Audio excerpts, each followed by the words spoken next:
신앙생활이 뭐냐? 이렇게 꼭 이것이다. 뭐 이렇게 말을 할 수는 없겠지만은 창세기 39장 2절에 보면 여호와께서 요셉과 함께 하심으로 그가 형통한 자가 되어 이게 신앙생활입니다. 여호와께서 요셉과 함께 하심으로 그가 형통한 자가 되었어요. 이 여호와께서 요셉과 함께 한 그 형통했을 때 요셉은 지금 어떤 상태입니까?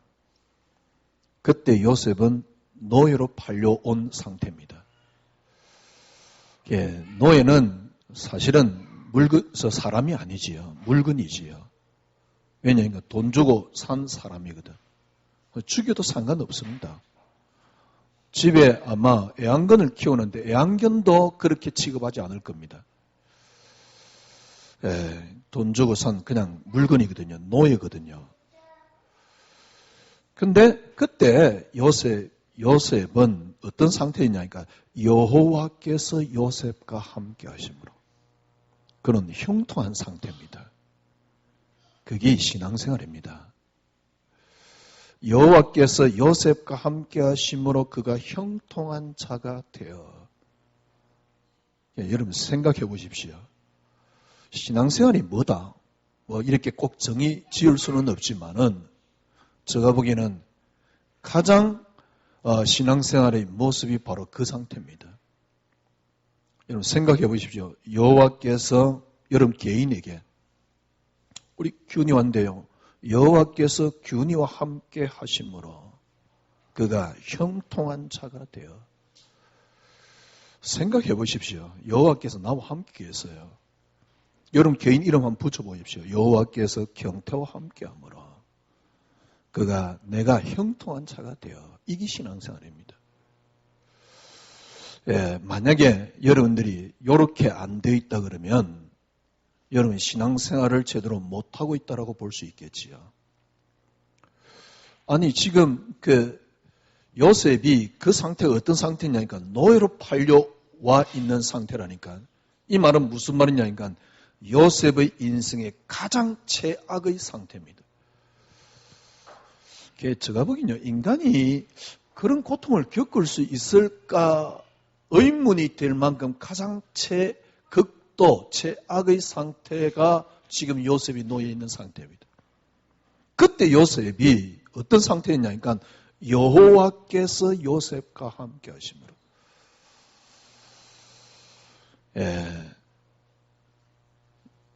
시편 23편 여러분 잘 읽어봤잖아요. 여호와는 나의 목자이기 때문에 내게는 부족함이 없다. 여호와가 나의 목자요. 자기는 양이라 그 말이지요. 여호와께서 나를 치는 목자거든. 그래서 내게는 부족함이 없어요. 그가 지금 나를 어떻게 하고 있냐니까 실만한 물가로 그가 나를 실만한 푸른 초장으로 실만한 물가로 나를 인도하고 가시는 겁니다. 그래서 주의 지팡이와 막대기가 나를 안위하시고 있는 겁니다. 그러니까 그림을 그려도 그렇게 평화로운 그림을 그릴 수가 없어요. 그때 지금 다윗은 어떤 상태입니까? 상대방 사울이라는 왕이 2000여 명의 군대를 데리고 다니면서 자기를 죽이려고 하는 그런 상태입니다. 그때 다윗은 영적으로는 어떤 상태냐니까 여호와가 내게 목자이기 때문에 나에게 목자이기 때문에 내게는 부족함이 없어요. 지금 다윗이 좋은 상태가 아닙니다. 최악의 상태입니다. 제가 어느 날 그랬어요. 나는 요셉같이 총리가 안 돼도 좋다. 그러나 요셉이 당했던 고난이 내게 없었으면 좋겠다. 옛날에는 총리가 되고 싶었어요. 그런데 총리 될 기미가 안 보이거든. 그러니까 기도가 바뀌더라고요. 요셉 같은 고난이 내게 없으면 좋겠다. 예, 요셉이 어떻게 그렇게 신앙생활이 가능했을까? 다윗이 어떻게 그렇게 신앙생활이 가능했을까? 여러분, 그 비슷한 고백을 한 사람이 또 있습니다. 그게 누구냐니까 10명의 자녀가 다 죽었어요. 전 재산이 다 날아갔어요. 여러분 생각해 보십시오. 아니, 때론 우리의 인생을 사는 의미가 우리 자녀인데, 가정인데. 근데 10명의 자녀가 다 죽었다니까. 그나마 뭐 돈이 있으면, 내가 능력이 있으니 또 애 놓으면 되지. 근데 전 재산이 다 날아갔다니까. 도저히 희망이 없는 겁니다. 그때 야곱이 뭐라고 고백을 하느냐니까, 하나님이 우리 인간이 본래 빈손으로 왔다가 빈손으로 가는 거 아니냐. 하나님이 주셨다가 하나님이 가져갔네요. 이게 정신병자지. 그러면서 뒤에 뭐라고 하냐니까 여호와께서 영광을 받으시래. 참. 그러니까 얼마나 편안했으면 그런 고백을 하겠습니까? 그러니까 그런데도 요업이 대단하거든. 이번에는 어떤 일이 나니까 자기 온 몸에 악창이 걸린 겁니다. 쉽게 말하면 피부암이 걸린 거죠. 그럼 자기는 지금 죽어가고 있는 겁니다. 옆에서 마누라가 보니까 기가 차거든. 그러니까 그 마누라가 한 말이 어떤 면에서 정상적인 사람들이 말이지요. 신앙생활 하면서도 우리가 그런 고백을 할 수 있지 않겠냐. 마누라가 뭐라냐니까 하나님 욕하고 죽으라 그러는 거 있죠. 차라리 하나님 욕하고 죽으라 그러는 거 있죠. 왜냐니까 인간이 그런 고난을 당할 수 있겠습니까? 친구들이 와서 뭐라냐니까 네가 뭔 죄를 지었기 때문에 이런 고난을 당하느냐. 빨리 회개하라. 근데 욥은 그렇지 않았어요. 마누라가 그 이야기를 딱 했을 때 뭐라 했습니까? 어리석은 여자여. 내가 하느님 앞에 복을 받았은즉 하느님 앞에 저주도 받을 수 있지 않냐. 와. 여러분 생각해 보시죠. 이거는 그냥 의지 가지고 나올 수 있는 그런 고백이 아닙니다. 그리고 그냥 단순하게 난 믿음 좋다 그래서 나올 수 있는 고백이 아닙니다. 얼마나 편안했으면 그런 고백이 나오겠습니까?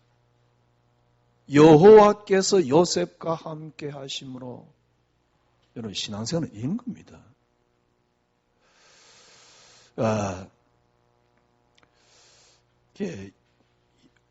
그냥 예수 그리스도 모든 문제 해결 그게 의식이에요. 그리고 그게 지식이에요. 그래 그리스도 모든 문제 해결했지 않냐? 딱 붙잡는 겁니다. 그건 의지입니다. 실제적인 삶 속에서는 그리스도가 능력이 안 되는 거예요. 어느 날 저가 그렇더라니까. 실제적인 삶 속에서는 그리스도가 능력이 안 되는 거예요. 능력이 안 될 수도 있으니까 우리가 연약하니까 제가 말씀드렸잖아요. 불신자가 쓴 글을 읽었는데 얼마나 제가 부끄러운지. 왜 나는 예수 믿고 복음 전하고 전도하고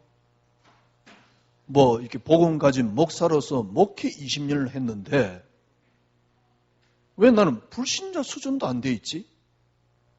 물론 불신자 그 사람이 쓴 글은 꽤 괜찮은 글입니다. 여러분 한번 읽어보세요. 진짜 자존심 상할 만큼 자존심 안 상한다 그러면 여러분 좀 하여튼 문제 있는 사람인데 하여튼 간에 그 책 읽으면 자존심 상해요. 불신자도요. 그 정도 수준이 되는데 예수 믿는 내가 어느 순간 저를 보니까요. 너무 적어져 있는 겁니다. 적어져도 보통 적어져 있는 게 아니에요. 주위의 환경이 다 사람 만나는 사람마다 전부 다 요만해요. 그런데 저는 그 책을 다 읽고 난 뒤에요. 과연 이게 뭐지? 무엇보다 예수가 왜 내게 능력이 안 되지? 아니 전도도 하고 있다니까. 기도도 하고 있다니까. 그런데 왜 예수가 내게 능력이 안 되지? 그러니까 그리스도 모든 문제 해결 이거는 지식이에요. 그리스도 모두 문제 해결, 이거는 내가 잘 되고 싶은 어떤 수단이야. 그리스도 모두 문제 해결, 진짜 믿음이 아니고 의지요. 그래가 막 붙잡고 하는 겁니다. 그래가지고 신앙생활을 어떻게 하느냐? 예배 드리는 게 신앙이야. 우리 지금 이렇게 신앙생활을 해왔거든. 예배 드리는 게 신앙이야. 그러다가 조금 이제 수준 높은 거는 뭐냐니까 말씀 붙잡는 거야. 네가 안 되는 이유가 말씀을 놓쳤어? 그것 붙잡고 기도해야 되는데 기도가 부족해? 그러면서 여러분 나름대로 아니하고 있는 게 뭐냐니까 나는 오늘 예배 드렸지 않냐? 나 오늘 헌금했어 가서. 그걸 신앙생활로 착각을 하고 있다니까.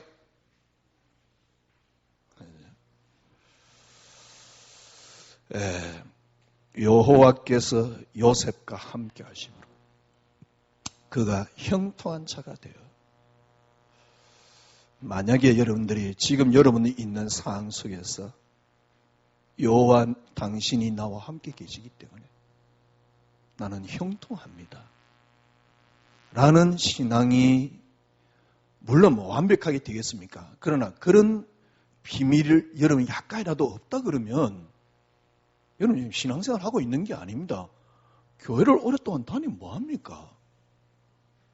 교회 가가지고 뭐 교회에서 뭐 언약 놓고 뭐 중요한 일을 한다 해요. 그래서 뭐 헌금도 해서 무슨 의미가 있지요?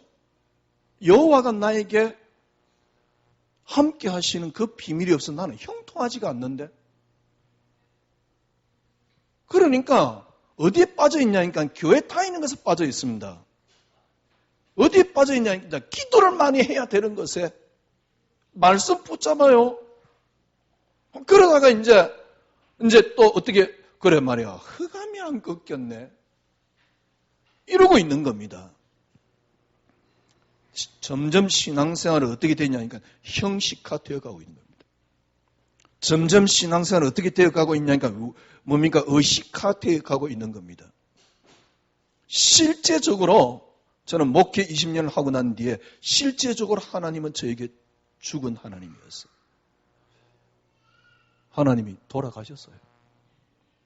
말은 강단에서 하나님 살아계셔. 실제적으로는 돌아가셨어요. 저에게 남아있는 것은 인간적인 생각밖에는 없어요. 지금 교회가 남아있는 것은 인본주의밖에 없습니다. 또 재밌는 거는 목사님들이 니네들이 믿음 있냐 또 그러고 있어요.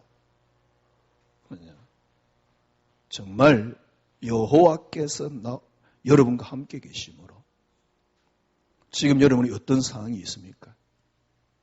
진짜 때론 실망스럽잖아요. 때론 왜 살아야 되겠냐 그런 생각도 들 때도 있잖아요. 왜냐니까 저도 그럴 때도 있으니까. 근데 약간이나마 저는 이제 조금 비밀을 가진 게 있습니다. 그게 뭐냐니까 여호와께서 나와 함께 계시기 때문에 저와 함께 계시기 때문에 형통의 비밀이 약간은 있습니다. 그러니까 제가 어떻게 완벽하게 영적인 사람으로 100% 살아갈 수 있겠습니까? 때론 육신적일 때도 있지요.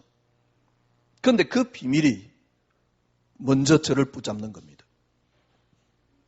그래서 어떤 면에서는 계속 회복한다 그럴까요?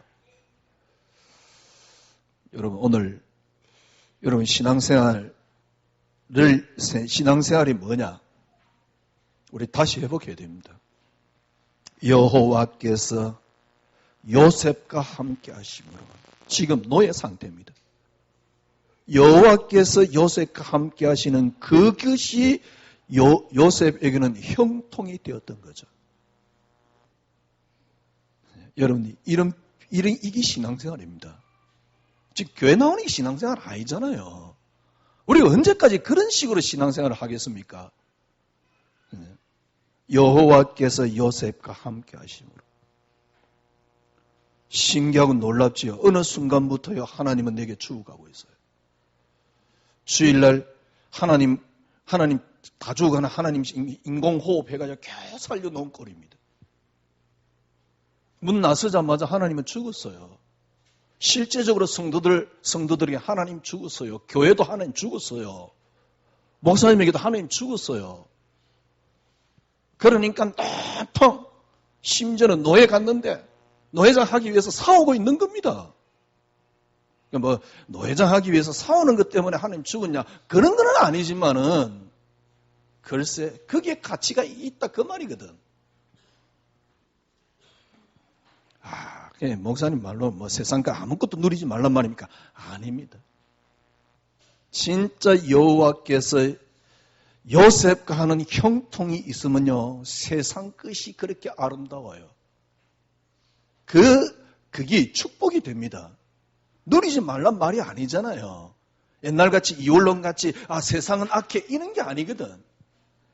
다르게 이야기하면 여러분 진짜 축복받고 싶습니까? 여러분 기도의 양만큼 받을 수 있다고 생각합니까? 그러면 기도하세요. 25시 넘어서 26시 기도하세요. 그러면 아마 그래도 응답 안 될걸요. 26시 기도하면 응답될 것 같습니까? 아닙니다. 진짜 여러분들이 응답, 축복, 역사 맛보려면 여호와께서 요셉과 함께 하시는 형통을 여러분 깨달아 버리면 보입니다. 그때부터 보입니다. 진짜 그때부터 역사 올 가능성이 99%입니다. 여호와께서 요셉과 함께 하시는 그 형통을 갖고 있다.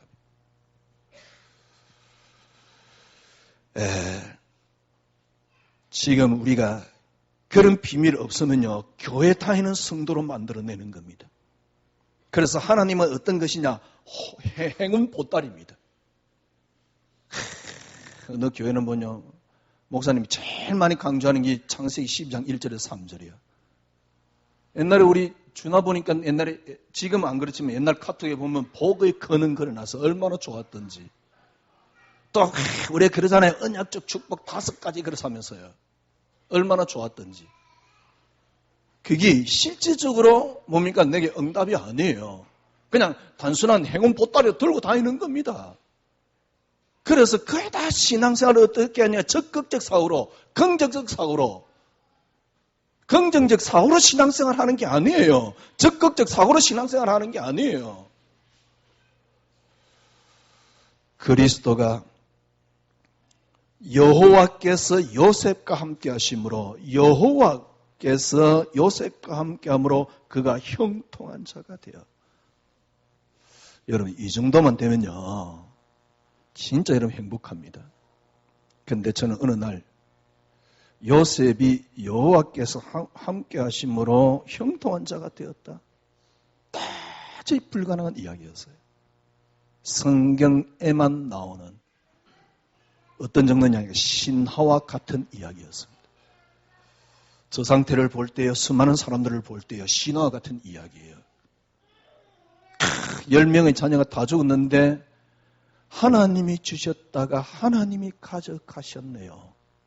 그게 미친 정신병자 하는 말이지. 그건 정신병자. 지금 이제 우리 지금 신앙생활 하고 있는 그런 시골의 신앙생활이라 그러면 요업이 한 이야기는 정신병자 이야기입니다. 완전히 막간, 사회 적응도 못하는 바보스러운, 그죠? 약간 이렇게 나사가 풀린, 그래가지고 10명의 자녀가 다 죽었는데 히 웃으면서 하나님 주셨다가 데려갔네요. 그러고 자빠져 있는. 그런데 그게 신앙이라니까. 얼마나 편안했으면요. 여러분들이 뭐 그런 고지의 완성 단계에 올라가라 이런 말이 아닙니다. 여러분이 최소한 그리스도로 말미암아 평안함이 있어야 됩니다. 그리스도 한 분만으로 말미암아 여러분의 안식이 있어야 됩니다. 수고하고 무거운 짐진 자들아 다 내게로 내가 너희를 쉬게 하리라 라는 안식이 있어야 돼요. 다시 한번 확인해야 되겠습니다. 왜 우리가 그런 신앙이 안 됐느냐? 첫 번째입니다. 지금까지 신앙을 철저하게 사람 중심으로 만들어놔서 그래요. 그래서 여러분들이 지금부터 저와 여러분이 우리가 해야 할 일은 철저하게 이제 여러분 사고를 철저하게 하나님 중심으로 지금부터 이것부터 바꿔버려야 됩니다. 그러면은 이런 신앙이 나와요. 신앙이 나와서 좋다 나쁘다가 아니고 하나님 진짜 살아계심을 여러분이 맛볼 수 있습니다. 사고부터 바꿔야 돼요. 조직신학 보면 조직신학이 뭐냐니까 요 성경을 그러니까 신학적으로 정리를 해놓은 겁니다. 그래서 조직신학 첫 번째가 뭐냐니까 서론입니다. 서론은 뭐냐니까 왜 신학을 공부해야 되냐. 그 다음에 신론입니다. 신론 다음에 인간론입니다. 인간론 다음에 기독론입니다. 그리스도가 어떤 분이냐? 기독론 다음에 교회론입니다. 교회론 다음에 구원론입니다. 그래서 어떻게 구원받냐? 그리고 마지막 때 어떻게 되느냐? 종말론입니다. 서론이 뭐냐니까 서론은 신학을 왜 공부해야 되냐? 그 다음 책이 뭐냐니까 그 다음 조직신학이 신론입니다. 신론에 크게 두 가지를 설명하고 있습니다. 하나님이 존재하느냐? 하나님 존재한다? 그게 신론입니다. 그게 신론의 약 3분의 1을 차지합니다. 그리고 신론의 3분의 2가 뭐냐? 하나님이 그러면 존재한다 그러면 어떤 일을 하셨느냐가 신론의 3분의 2입니다. 하나님이 어떤 일을 하셨습니까? 하나님이 이 땅을 창조하기 전에 하나님이 이 땅의 모든 걸 작정하셨다. 작정이 뭐냐? 일어날 모든 일을 하나님이 아시고 미리 계획을 세우셨다는 겁니다. 일어날 모든 일에 대한 하나님이 계획을 세우셨다는 겁니다. 여러분에게 일어나는 모든 일이 그냥 우연히 일어난 게 아니고 창세전에 하나님이 이 땅에 일어날 모든 일을 계획을 이미 세워놨습니다. 그리고는 하나님이 이 땅을 창조하셨습니다. 하나님이 세워놓은 모든 계획대로 이 땅을 지금도 당신께서 움직이시는 걸 보고 뭐랍니까? 섭리라 그럽니다. 이걸 보고 이 세 개를 합쳐서 하나님의 주권이라 그럽니다. 우리 뜻대로 되는 게 아닙니다. 여러분 잘 알잖아요. 생사하복이 누구 손에 달려있다고요? 하나님 손에. 그래서 우리 뜻대로 되는 게 아닙니다. 하나님 의해서 하나님 뜻대로 되는 겁니다. 왜? 하나님은 본래 창조주입니다. 그분은 본래 조물주입니다. 아무것도 없이 당신 혼자 계셨던 분입니다. 이렇게 돼 있는데요. 참 심각한 문제 하나 생겼어요. 본래 하나님이 모든 걸 계획하시고 계획하셨던 대로 하나님이 이 땅을 창조한 겁니다. 하나님이 전혀 생각도 안 했는데 이것들이 타락을 했네? 그런 법이 없습니다. 그러면 하나님 될 수가 없습니다. 그거는 귀신 수준밖에는 안 되는 겁니다. 하나님이 모든 일어날 것을 미리 계획하시고 그리고 창조하시고 그리고 미리 계획하셨던 대로 지금도 하나님이 움직이고 계시고 근데 어떤 문제가 생겼냐? 그게 창세기 3장입니다. 창세기 3장이라는 게 무슨 말이냐? 하나님 철저하게 포커스가 하나님이요.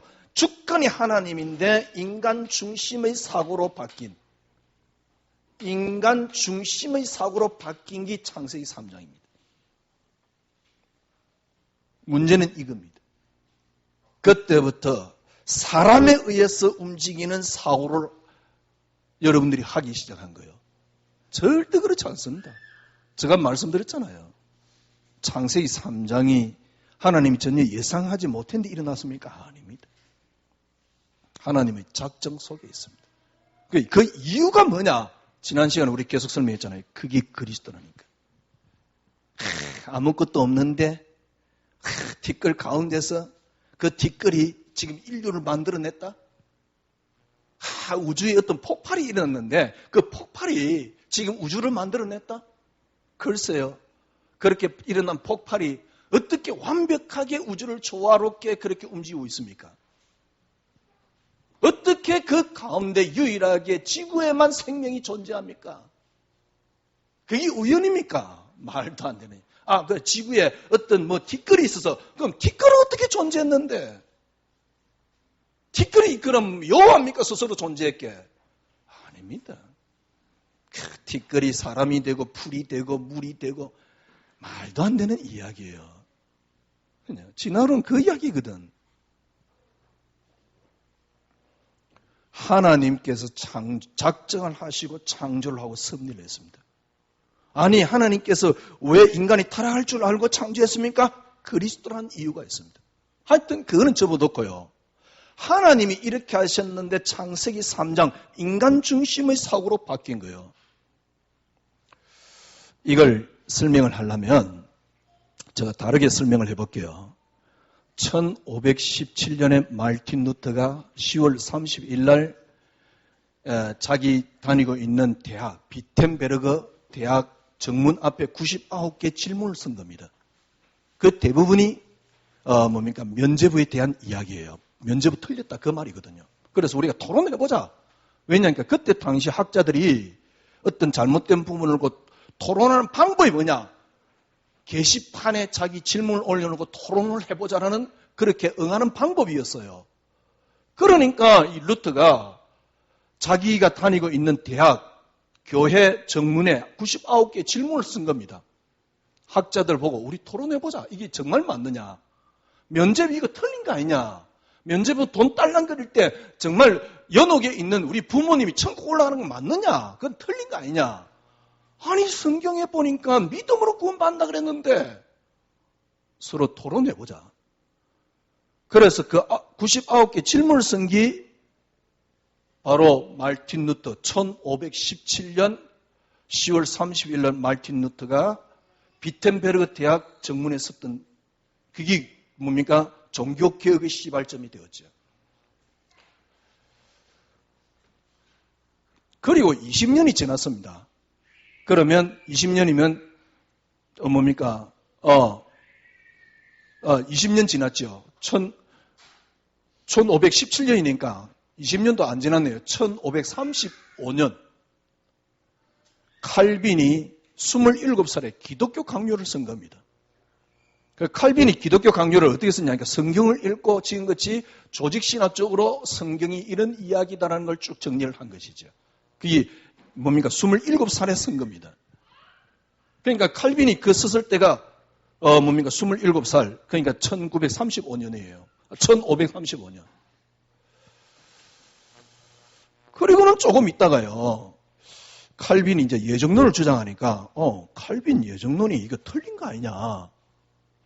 왜냐니까 성경에 보니까 하나의 예를 들면 제가 추정하기는 그렇습니다. 꼭 그런 이론이 아니고 추정하기로는요. 아니 한나가 기도를 했더만은 하나님이 삼손을 주었지 않냐. 그래서 한나가 기도하니까 삼손을 주지 않냐. 그래서 우리가 할 때 하나님이 움직이신다. 성경에 보니까 그런 식으로 비춰져 있거든. 그래서 우리가 뭘 하면 그때서 하나님이 하신다. 이제 이게 반대되는 겁니다. 하나님이 미리 작정을 해놨고 하나님이 작정한 대로 창조를 한 그걸 섭리하고 계시는데 성경에 보니까요. 한나가 기도 안 했으면 삼손이 안 태어나는 것 같이 이야기를 해놨어요. 사무엘이 안 태어난 것 같이 이야기를 해놨어요. 한나가 기도했기 때문에 사무엘이 태어난 거 아니냐. 그래서 우리가 뭘 할 때 하나님이 하시는 건 맞지 않냐. 그러면 예정론이 틀린 거 아니냐. 이걸 말한 사람이 누구냐니까 이걸 말한 사람이 드크 쿠론 헤르트라는 사람이었습니다. 그러니까 이게 반대를 하니까 그때 당시 암스테르담의 목사였던 사람을 한 사람 불렀어요. 불러가지고 이 사람 말이 틀렸다. 이 틀린 걸 네가 좀 설명을 해라. 그 설명으로 부름받은 사람이 누구냐니까 그때 당시 암스테르담 목사였던 알미니우스라는 사람입니다. 이 알미니우스가 이 사람을 잘못한 것을 갖다 지적하기 위해서 연구를 하다 보니까 아니 이 사람이 한 말이 맞는 것 같거든. 왜냐니까 성경의 많은 부분에 보니까 하나님이 하셨을 때, 사람이 했대. 그때 하나님이 하시네. 그러니까 이때까지 내려오던 칼빈주의의 뭡니까? 전적인 하나님의 주권을 그리고 예증을 뒤엎는 사실이에요. 하나 예를 들면 칼빈은 뭐라 그러냐니까 하나님이 우리를 부르실 때 아무도 우리는 거부할 수 없다. 그게 성경적이잖아요. 왜냐니까 에베소 2장에 봐도 은혜로 말미암아 구원을 받나니 이것이 너희에게서 난 것이 아니라 하나님의 선물이다.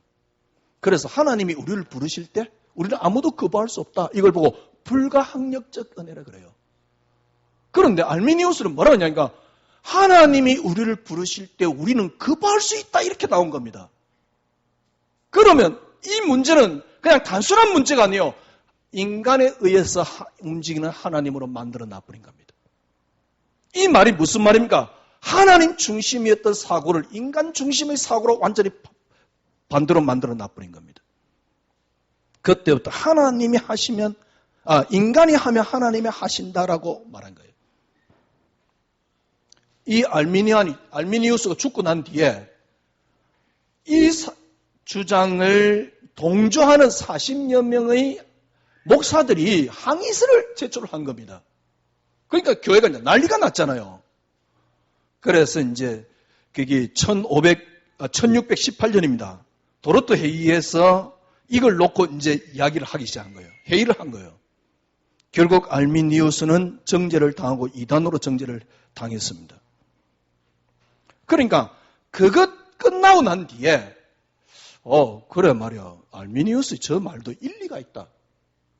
그러니 저것도 받아들이고 칼빈주의도 주장할 수 있는 학설들이 나오기 시작하는 거예요. 그걸 보고 신칼빈주의라 그래요.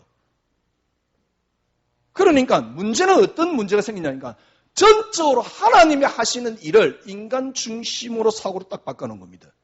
언제부터 시작됐습니까? 사실은 창세기 3장에서부터 시작된 거예요. 쉽게 말하면 이제 하나님에 의해서 움직이는 인간이 아니요. 인간에 의해서 움직이는 하나님으로 만들어 놓은 거예요. 지금 설교입니다. 설교와 신학이 이때부터 인간에게 이성에 호소하기 시작한 겁니다. 그래서 이성으로 이해되는 것만이 받아들였어요. 그걸 보고 뭐랍니까? 자유주의 신학이라고 말하는 거예요. 인간 이성에 이해되는 것만 받아들인 겁니다. 문제는 뭐냐? 이때부터 인간의 이성의 호소를 했단 말은 무슨 말입니까? 인간 중심의 신학과 설교 속에 빠져버린 겁니다. 그래서 많은 사람들이 성경을 하나님 말씀이라고 이야기를 하지만은 인간 중심으로 해석을 하기 시작한 거예요. 인간 중심으로 해석을 하는데 칼빈주의가 전체를 지금 장악해가 있기 때문에 인간 중심으로 해석을 하는데 조심을 해야 되잖아요. 이 알미니우스 완전히 꽃을 피운 때가 있습니다. 그게 누구냐니까 바로 웨슬레입니다. 워필드라는 사람이 이렇게 데려가가지고 이제 같이 이제 이렇게 각성 운동을 하기 시작했는데 나중에는 이제 이게 웨슬레가 커져버렸죠. 웨슬레가 커지면서 칼빈주의를 완전히 틀렸다라고 이야기를 한 거예요. 그래서 새로운 교단을 만들어낸 겁니다. 그게 감리교입니다. 감리교 사상하고 우리 개혁, 쉽게 말하면 우리 개혁 사상은 완전히 반대입니다. 쉽게 말해서 조금 전에 말했듯이 하나님이 우리를 부르실 때 아무도 거부할 수 없어. 아니야. 하나님이 우리를 부르지만은 인간은 거부할 수 있어. 어떻게 하나님이 우리를 부르는데 인간 스스로 거부를 한단 말입니까? 그러니까 인간 중심의 이성에 호소하기 시작했고 신학도 인간 중심의 신학으로 설교도 인간 중심의 설교로 바뀌어버린 겁니다. 너 교회 갔지? 이제 괜찮아. 너 구원받았지? 괜찮아. 너 헌금했지? 괜찮아. 그죠? 그래서 너는 복 받을 거야. 어느 정도냐니까 하나님이 인간이 하면 그때서 하나님이 하시는 그때서 하는 하나님으로 만들어 놓은 거예요.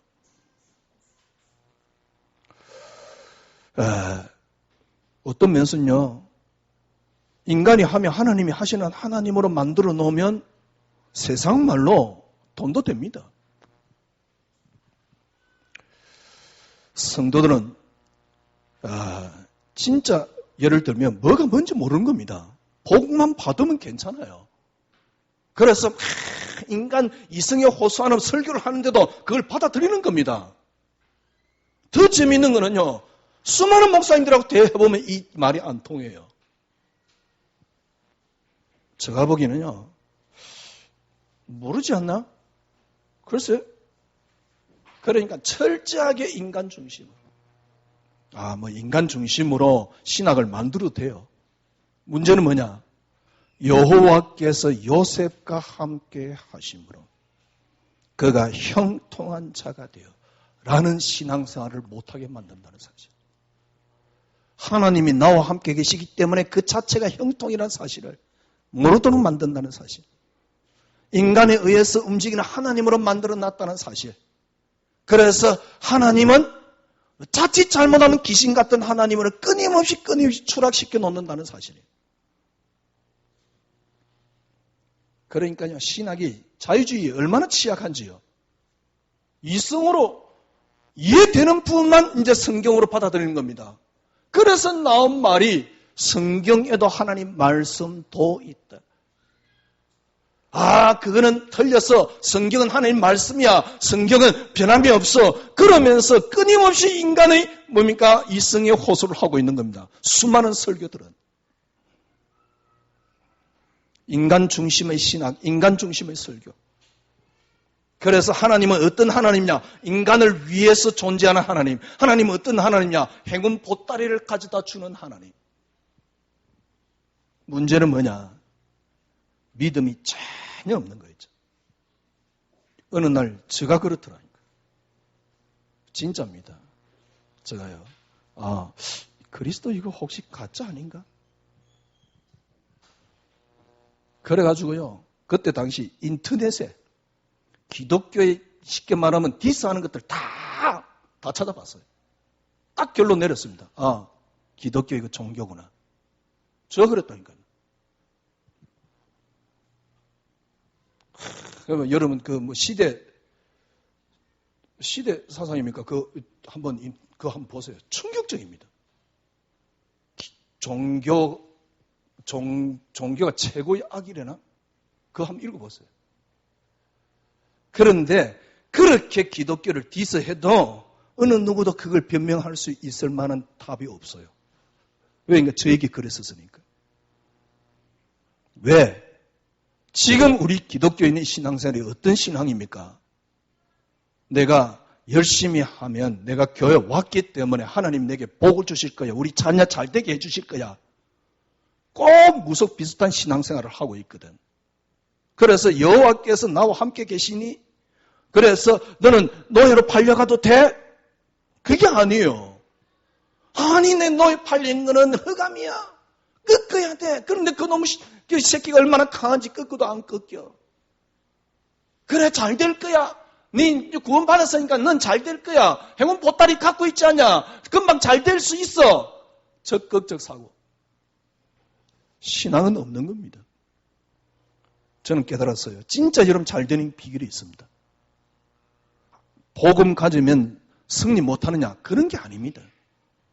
여러분들이 여호와께서 요셉과 함께 하시는 형통만 있다면 잘 될 수밖에 없는 게 복음입니다. 그런데 이걸 모르고 인간에 의해서 움직이는 하나님으로 만들어 놔버렸어요. 그래가지고 이제 핑계 탁 대는 거 좋잖아요. 핑계 뭐라도 됩니까? 너 흑암이야. 흑암이 많아. 그 핑계 대면 되는 겁니다. 절대로 신앙생활이 승리가 안 돼요.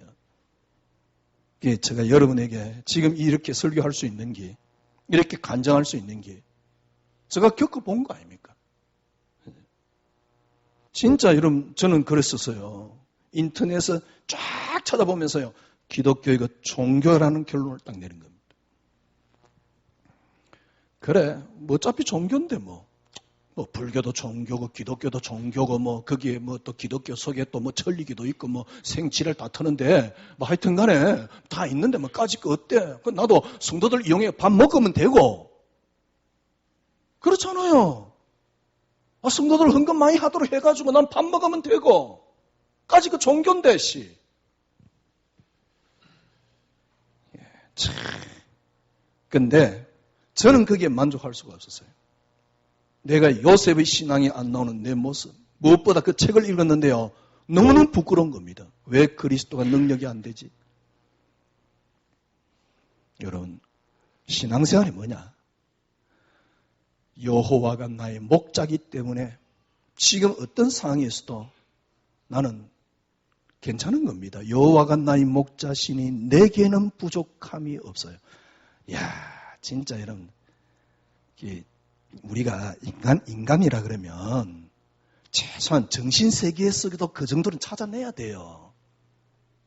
그렇잖아요. 우리가 사고하는 사람이라면 정신세계에서도 그 정도는 찾아내야 된다니까. 그게 철학 아닙니까? 그게 지금 뭐 떠들고 다니는 인문학 아니에요. 복음이 그 정도도 못 되는데.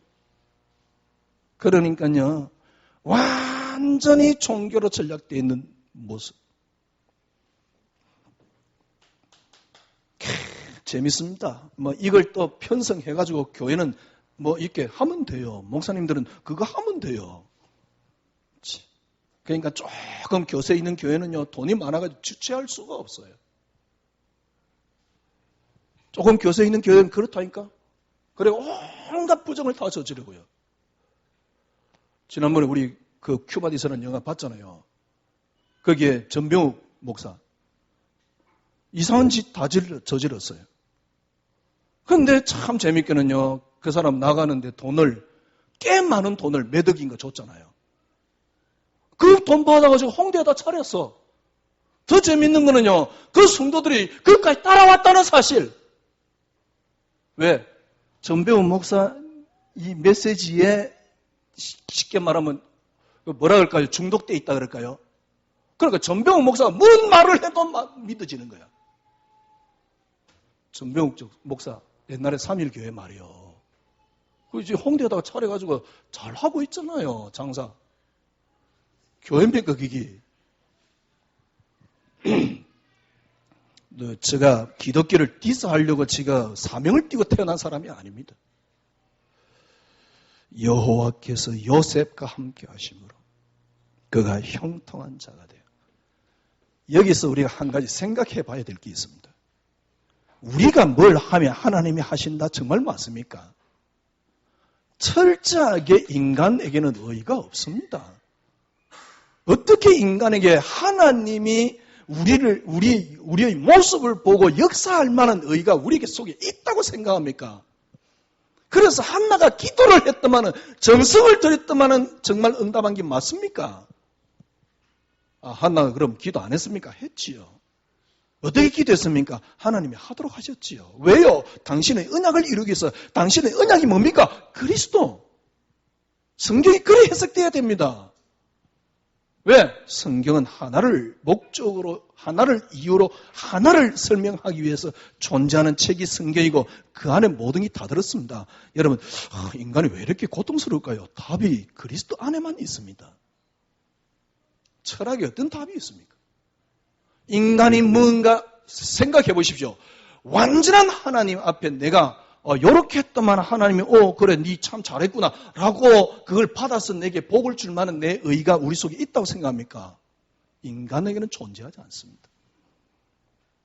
어떤 사람이요, 유럽에 난민들이 오니까 막 바다에 빠져 죽기도 하고 하도 안타까 돈 많은 놈이요, 섬을 하나 사가지고 거기다 난민촌을 짓는데, 좋아요, 돈 많으니까 뭐 생지랄 하는 거니까 뭔 짓을 뭐 하든 뭔 상관이 있겠어요. 근데 그 사람 나름대로 의거든. 과연 난민 아이들 그 섬에 그래가 자기가 뭐 이렇게 먹을 것도 주고 자기 자녀 같을까요? 절대로 같을 수가 없겠지요. 절대로 같아지지가 않겠지요. 어떻게 뭡니까? 저 사람도 똑같은 사람인데, 주님 보시기에 똑같은데, 주님이 그분들을 위해서 돌아가셨는데 똑같은데 왜 내 자녀는 다를까요? 그게 우리 인간입니다. 인간에게는 의가 없다. 그 말입니다. 그래서 하나님의 한 의를 우리에게 준 겁니다. 그게 그리스도입니다. 이게 로마서 3장이에요. 기도 양이 부족해서가 아닙니다. 노력이 부족해서가 아닙니다. 정성이 부족해서가 아닙니다. 여러분, 그리스도가 주가 맞느냐는 겁니다. 그리스도 한 분으로 여러분이 충분하냐는 것입니다. 노력이 부족해서가 아니에요. 그리스도 한 분으로 여러분이 만족되느냐는 겁니다. 여호와께서 요셉과 함께 하심으로. 여러분, 그리스도 한 분으로 충분한 게 그리스도가 줍니다. 그리스도 한 분으로 여러분이 만족되는 그 자체가 그리스도가 줍니다. 제가 보기엔요, 진짜 기도가 뭐냐? 이게 기도입니다. 이게 안 됐는데 기도한다? 글쎄, 무슨 기도를 하는 겁니까? 그러니까요, 끊임없는 핑계를 자꾸 만들어내잖아요. 어떤 핑계요? 기도를 덜 해서, 말씀을 놓치니까 이러고 있습니다. 네 영적 문제가 많아? 참 재밌게도요, 완전 기독교를 종교로 전락시켜놨어요. 여호와께서 요셉과 함께 하심으로 그 형통이 없는 겁니다. 저는 기독교의 종교야. 그런데 설교를 해요. 이상하게 하나님 참 감사한 은혜가 있는데 그 은혜가 뭐냐니까 저는 예수가 너무 좋았어요. 예수가 좋을 수밖에 딴 거 의미 있는 게 있어야지 저에게는. 뭐 사는 게 의미가 있습니까? 뭐가 의미가 있겠어요? 예수가 좋을 수밖에. 근데 예수가 너무 좋은데 이게 뭡니까? 저에게 답이 안 되니까. 그래서 제가 힘드니까 그런 겁니다. 그래. 하나님이 창세기 3장에 빠진 인간에게 하나님 주신 것 하나이냐? 그리스도. 그래. 왜 나는 자녀를 붙잡고 있지? 성공을 붙잡고 있지? 왜 내 삶을 붙잡고 있지? 내가 잘 되는 축복을 붙잡고 있지? 왜 역사를 붙잡고 있지? 왜 나는 전도를 붙잡고 있지? 왜 나는 교회를 붙잡고 있지? 왜 마누라를 붙잡고 있지? 왜 남편을 붙잡고 있지? 하나님이 정말 내가 창세기 3장이 맞다면 하나님이 내게 주신 것 하나이냐? 그리스도만이 응답. 어느 순간요, 그리스도만이 응답 그랬는데 진짜입니다.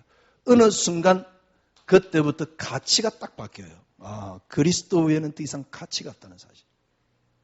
그 어느 순간 저는 기준이 바뀌었어요. 그러다가 그리스도만이 응답 그랬는데 그때 막 우리 교인들도 갈등 많았고요. 목사님 갑자기 그리스도만이 응답 그래서 하면 이상한 메시지 해서고 여러분도 갈등 많았잖아요. 또 나갈 사람 나가고 하여튼간에 그죠? 저는요 행복한 거 있죠. 저는 만족되는 거 있죠. 그때 우리 부목사님도 이해 잘 안 돼가지고 갈등하는 게 눈치가 보여요. 그런데 저는 행복한 거 있죠. 그때 그래 그리스도만이 응답을 창세기부터 다시 시작해 봐야 되겠다.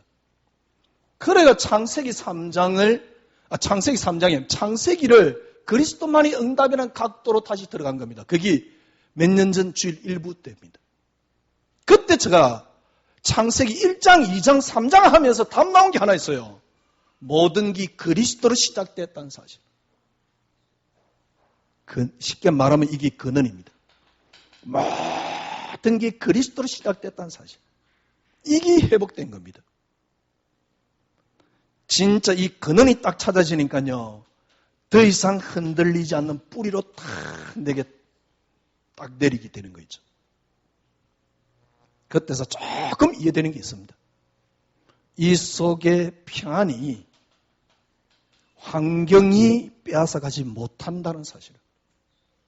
이 속에 있는 안식이 조건이 빼앗아가지 못한다는 사실. 이 속에 있는 자유가 문제가 빼앗아가지 못한다는 사실. 그러니까 그때서 나오는 답이 있습니다. 그리스도가 이유가 되고 그리스도가 목적이 되었어요. 그때 계속 확인하는 게 있습니다. 뭘 확인하냐? 역시 하나님 살아계셔. 역시 그리스도 모든 문제 해결이야. 역시 그리스도는 진리가 맞고 길이 맞고 생명이 맞아. 여러분, 저는 그랬었어요. 그래서 정확한 답이 오늘 본문에 보니까요. 진짜 바울이 빌립보서 1장 3절에 보니까 너희를 생각할 때마다 하나님께 감사하고 간구할 때마다 너희를 기쁨으로 항상 간구하는데 이유가 뭐냐? 첫날부터 복음을 위하여 너희들이 참여했다. 너희 속에 착한 일을 시작하신 이가 그리스도의 날까지 이루실 줄을 내가 확신하노라. 내가 너희 무리를 위하여 이와 같이 생각하는 것이 마땅하니 이는 너희가 내 마음에 있고 나의 매임과 복음의 변명과 확정함에 너희가 다 이 은혜에 참여하는 자다. 나는 그리스도의 심장을 가졌다. 그리스도의 심장으로 너희를 얼마나 사모하는지 하나님이 내 증인이다. 그래서 나는 기도한다. 그게 9절입니다. 나는 기도한다. 너희 사랑을 지식과 모든 총명으로 점점 더 풍성하게 하사 너희 사랑이 이런 사랑이 지식과 총명으로 점점 더 풍성하게 하사 뭐지요? 너희로 지극히 선한 것을 분별하며 진실하여 허물 없이 그리스도의 날까지 이루고 예수 그리스도로 말미암아 의의 열매가 가득하여 하나님의 영광과 찬송이 되기를 원하노라. 아멘. 조금 길었는데요. 여러분 한 주간 생각해 보십시오. 여호와께서 요셉과 함께 하심으로 그가 형통한 자가 되어 이게 안 되는 이유 이미 여러분은 이제 계속 메시지 들으면서 어느 정도 감을 잡았습니다. 이게 안 되는 이유 아직도 나 중심의 하나님을 갖고 있는 겁니다. 철저하게 의가 그리스도란 사실. 그래서 하나님이 우리에게 주실 수 있는 것은 그리스도 한 밖에 없다는 사실. 그래서 나의 기준이 나의 가치가 그리스도란 사실. 회복해 보세요. 진짜 여러분 하나님 살아계시다. 이런 게 하나님 살아계시다라는 거구나 라고 느끼게 됩니다. 이게 우리 신앙입니다. 교회가 왜 존재해야 되겠습니까? 이런 이유 없이 왜 존재해야 되겠습니까? 또 다르게 표현하면 이런 이유 없이 여러분과 제가 왜 삽니까? 그죠? 시편 23편 1절에서 5절 여호와가 나의 목자이기 때문에 지금 이 상태가 어떤 상태냐니까 죽음의 위기를 넘기고 있는 상태입니다. 그러나 여호와가 나의 목자시니 내게는 부족함이 없다. 그가 나를 푸른 초장으로 실만한 물가로 인도하시는도다. 주의 지팡이와 막대기가 나를 안위하시는도다. 내가 혹시 사망의 음침한 꼴짜기를 다닐지라도 해를 두려워하지 않을 것은 주께서 나와 함께 하심이라. 욥기 1장 21절에서 3절인가 그렇죠. 주신 자도 여호와시오 취하신 자도 여호와시오니 여호와께서 영광을 받으시옵소서. 이게 신앙생활입니다. 이 안식이 여러분 속에 있는 게 신앙입니다. 승리하시기를 바랍니다. 주님 참 감사합니다. 여호와가 우리의 목자시기 때문에 우리에게는 부족함이 없습니다. 주님 이 인식 속에 이 안식 속에 주님 저희들이 이제 들어갑니다. 주여 주의 은혜로 저희들을 채워 주시옵소서. 예수 그리스도 이름으로 기도드리옵나이다. 아멘.